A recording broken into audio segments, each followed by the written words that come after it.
श्री राधे। श्रीमद् भागवत गीता के अनुसार भगवान श्री कृष्ण बता रहे हैं किस प्रकार मनुष्य को भक्ति करना चाहिए। भक्ति शास्त्रोक्त विधि से ही होना चाहिए।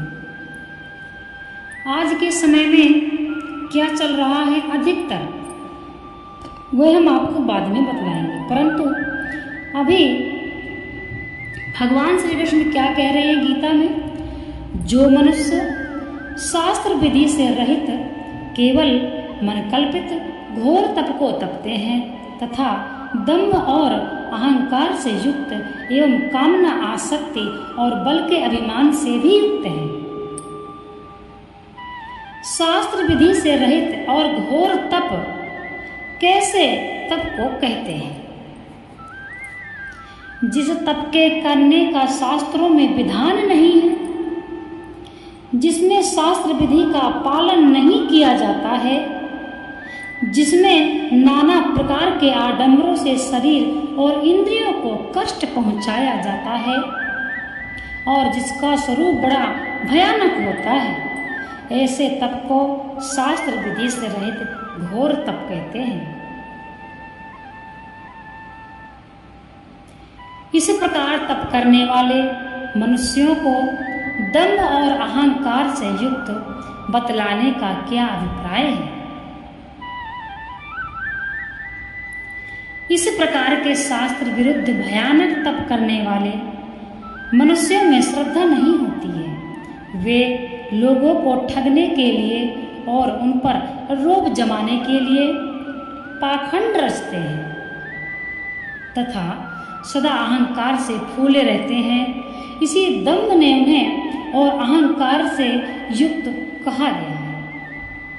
ऐसे मनुष्यों को कामना आसक्ति और बल के अभिमान से युक्त कहने का क्या अभिप्राय है?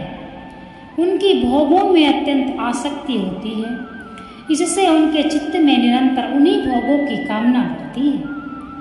वे समझते हैं कि हम जो कुछ चाहेंगे वही प्राप्त कर लेंगे। किसकी शक्ति है जो हमारे कर्म में बाधा दे सके? इसी अभिप्राय से उन्हें कामना आसक्ति और बल के अभिमान से युक्त कहा गया है। जो शरीर रूप से स्थित भूत समुदाय को और अंतःकरण में स्थित मुझ परमात्मा को भी कृश करने वाले हैं, उन अज्ञानियों को तू असुर स्वभाव वाले जान। शरीर रूप से स्थित भूत समुदाय का क्या अर्थ है? पंच महाभूत मन बुद्धि अहंकार 10 इंद्रियां और 5 इंद्रियों के विषय, इन 23 तत्वों के समूह का नाम भूत समुदाय है। इसका वर्णन 13वें अध्याय के 5वें श्लोक में क्षेत्र के नाम से आ चुका है। वे लोग भूत समुदाय को और अंतःकरण में स्थित मुझ परमात्मा को भी कृश करने वाले होते हैं। इसका कथन का अभिप्राय क्या है? शास्त्रों से विपरीत मनमाना घोर तप करने वाले मनुष्य नाना प्रकार के भयानक आचरणों से उपरयुक्त समुदाय भूत समुदाय को यानी शरीर को क्षीण और दुर्बल करते हैं। इतना ही नहीं, वे अपने घोर आचरणों से अंतःकरण में स्थित परमात्मा को भी क्लेश पहुंचाते हैं, क्योंकि सबके हृदय में आत्म रूप से परमात्मा स्थित है। अतः स्वयं अपने आत्मा को या किसी के भी आत्मा को दुख पहुंचाना परमात्मा को ही दुख पहुंचाना है। इसलिए उन्हें भूत समुदाय को और परमात्मा को क्लेश पहुंचाने वाला कहा गया है। अचेतसः का क्या अर्थ है? शास्त्र के प्रतिकूल आचरण करने वाले, बोध शक्ति से रहित, आवरण दोष युक्त मूढ़ मनुष्यों का वाचक हो। ऐसे मनुष्यों को आसुर निश्चय वाले कहने का क्या अभिप्राय है?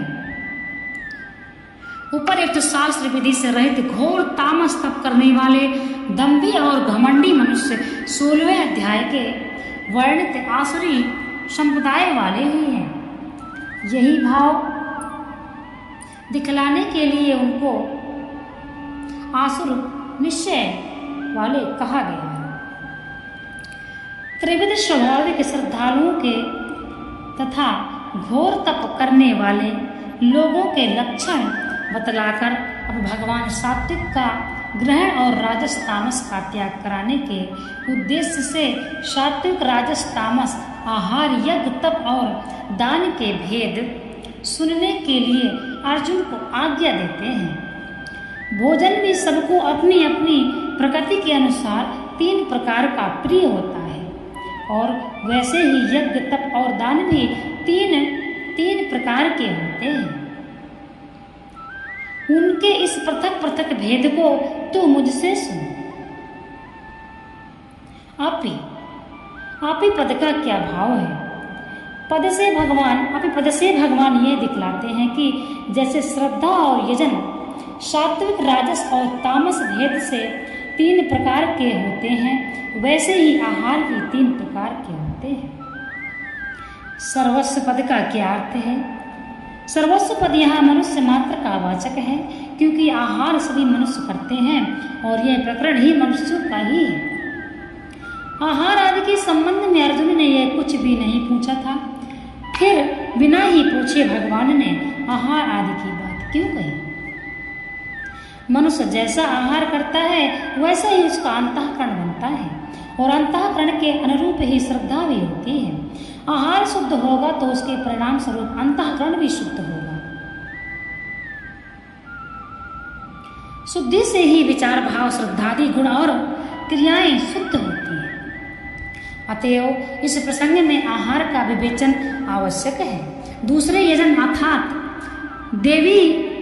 देवादि का पूजन सब लोग नहीं करते, परंतु आहार तो सभी करते हैं। जैसे जो जिस गुण वाले देवता यक्ष राक्षस या भूत प्रेतों की पूजा करता है वह उसी के अनुसार सात्विक राजस और तामस गुण वाला समझा जाता है।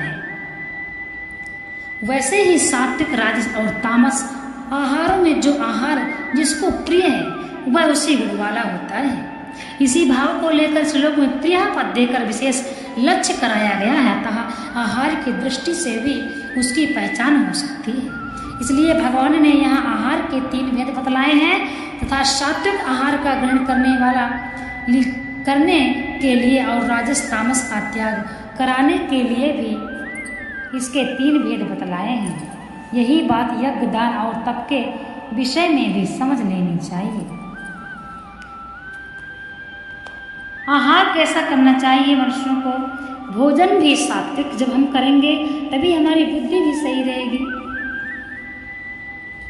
यदि हम राक्षस वाले भोजन करेंगे, आहार करेंगे तो हमारी बुद्धि राक्षसों वाली ही रहेगी, प्रवृत्ति ही वैसी रहेगी।